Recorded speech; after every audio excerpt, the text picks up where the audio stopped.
တိတ်ကိုပြန်တွေးကြည့်တဲ့အခါလွန်မောစရာချင်နာမိုးတဲ့တဲမှာကိုတယောက်တည်းဆွေးစိတ်မပြေအချီရဲ့ပြန်လှမ်းခဲ့တော့ကွယ်မိုးနဲ့တူပကံလန်းကဆောင်နေမယ်ရင်ခုန်စရာပြုံးများနဲ့အတိတ်နေရာဟောင်းကလေးများရဲ့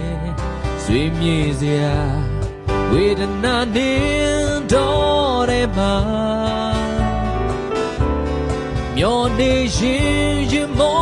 ရပြီးအသက်ရဲ့ပြန်ပြန်ခဲ့တော့ကွယ်နေနဲ့တူပကံလန်းကဆောင်နေမယ်ရောက်လူပြီးကိုယ်တော်ဦးရဲ့ကြောင်းဖွင့်ချိန်ပြန်ဆုံးကြမယ်ဒီအချိန်မှာ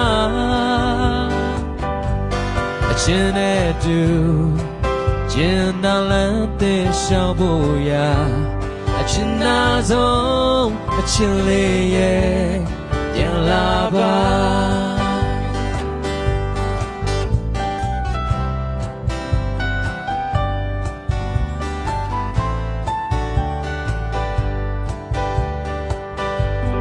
ဂိမ်းမန်တွေရောက်ခဲ့ပြီးအချီရဲ့မပြန်နဲ့တားခဲ့လဲအသက်နဲ့အောင်ထန်လာတဲ့ကြောင်ပိတ်ချင်းတွေပတောက်ပန်းစိတ်ပန်းများနဲ့အမောင်ချီရာလေးပြေးသွားပြီးအလတ်နဲ့တူပကံလန်းကဆောင်နေမယ်ရောက်လူပြီးကိုယ်တော်ဦးရဲ့ကြောင်းဖွင့်ချိန်ပြန်ဆုံးကြမယ်ဒီချိန်မှာအချင်းနဲ့တူကျင်နာလန်းတဲ့ရှောင်းဖို့ရာအကျဉ်းနာဆုံးအချင်းလေးရဲ့ပြန်လာပါရောက်လူပြီးကိုယ်တော်ဦးရဲ့ကြောင်းဖွင့်ချိန်ပြန်ဆုံးကြမယ်ဒီချိန်မှာကျင်တဲ့တူကျင်နာလန်းတဲ့ရှောင်းဖို့ရာ